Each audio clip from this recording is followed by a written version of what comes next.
အားလုံးမင်္ဂလာပါ low brain နဲ့ hybrid အကြောင်းလေးအနေငယ်ရှင်းပြပေးချင်ပါတယ်ပထမအနေနဲ့ low brain ဟာဆိုရင်သူ့ရဲ့ပုံမှန် brain signature ဟာ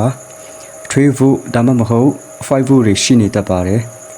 သူ့ရဲ့ပုံမှန်အခြေအနေမှာ5 volt ဆိုပေမဲ့ brain ညှိလိုက်တဲ့အချိန် ground အစိမ်းကျိုးနဲ့တွားကြည့်ချိန်မှာကျတော့ရုတ်တရက်ဆိုသလို0 volt ဖြစ်သွားပါတယ်အဲ့ဒီလို0 volt ဖြစ်တာကို controller စီမှာတီးရပြီးတဲ့နောက်မှာတော့မော်တာစီသွားမဲ့